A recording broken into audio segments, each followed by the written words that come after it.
Look, we are in the final days, I really believe, before the rapture of the church. I think it's going to happen this year. I've said that before. God didn't whisper that in my ear. I'm seeing the signs. And we have talked about, this week, we talked about how the red heifers arrived in Israel, which is needed in order for them to build their temple. They've been waiting for those heifers for 2,000 years. Is it a coincidence that they show up a week before Rosh Hashanah? I don't think so.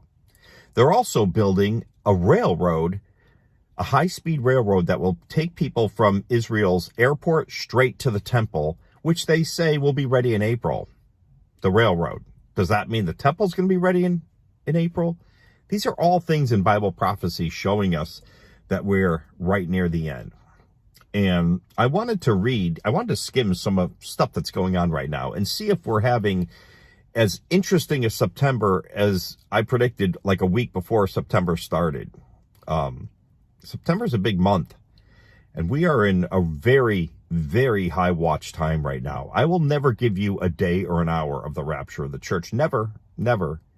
But I'll tell you, it said that we would know the season, and it's the season, and we see all the signs, and I'm going to sound the alarm when I see all the signs.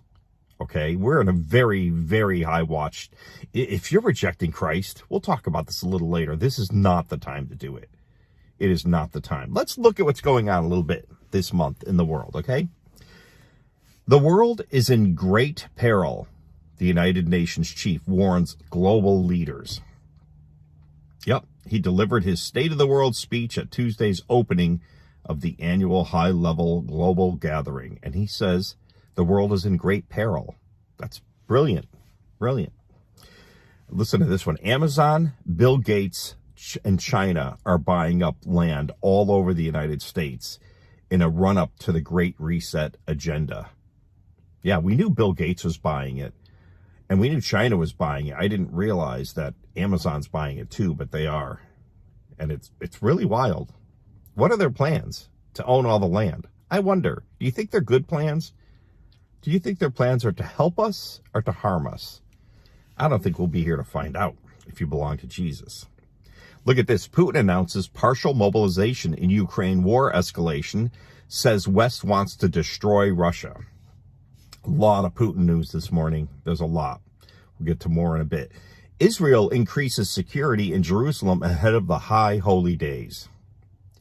They're putting an extra 2,000 police to be deployed to Jerusalem to prevent expected terrorist assault on the biblical festivals. Yeah, they're threatening to riot and to bomb and to all kind on Rosh Hashanah and Yom Kippur. We live in very interesting days. Hezbollah is now on Israel's border. That war is brewing up. That's something to watch. War fears are no longer alarmist as the terror group supplants UN forces, increases military readiness, and becomes more reckless on Lebanon's southern border. Yeah, they're mad about this whole gas thing. They're mad. Israel tests missile to defend maritime assets after Hezbollah threat. That's from the Jerusalem Post. Israel says it will begin production at contested gas field despite threats from Hezbollah. So Israel's saying they're going to begin production, and Hezbollah's saying, if you do that, we're going to bomb it. And Israel's saying, if you do that, we're going to bomb you. Hezbollah says, if you do that, we got 200,000 rockets ready. You know, it's like a boiling point. And this is all supposed to happen the next week or two. Very interesting times we live in. Very interesting times. The Times of Israel says the Navy tests new generation of anti-ship missiles as tensions with Hezbollah soar. Next, we've got world leaders convene at the UN as they grapple with global turbulence. And it says President Joe Biden is confronting no shortage of difficult issues as he travels to New York for the annual gathering of world leaders at the United Nations General Assembly. I don't even think he knows he's going, honestly. I'm just being honest. I know we're not supposed to say that. I know we're supposed to pretend that he's cognitive. I can't play pretend. I'm not good at pretend. I never was. I failed it in kindergarten. Oh boy. All right. Putin threats West with nuclear attack.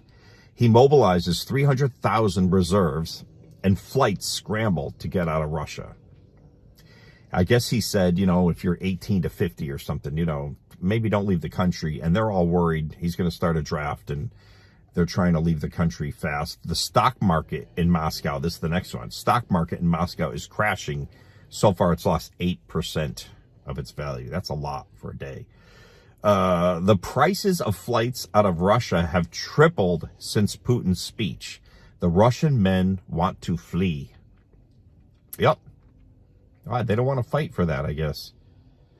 I guess they don't want to fight for that. We live in a crazy, beautiful, ready-to-be raptured world, don't we? Wall Street's biggest investors can't shake a nightmare about the U.S. economy, and that fear is much worse than a recession. Yeah, Wall Street's getting ready.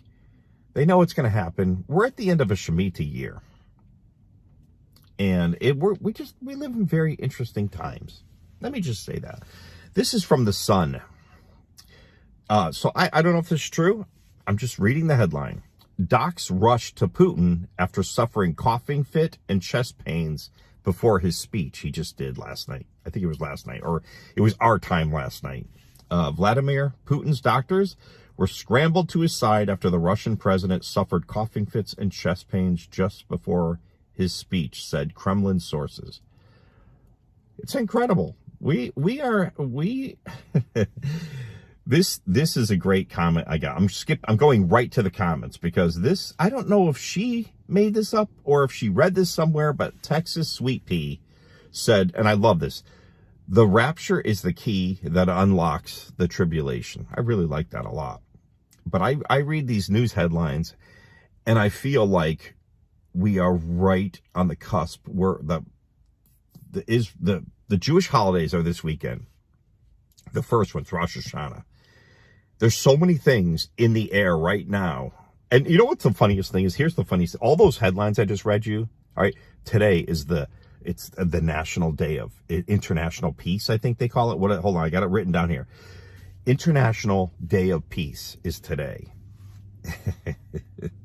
Maybe today is an International Day of Peace, but it sure looks like things are about to boil in this world. Let's see what this weekend brings, shall we?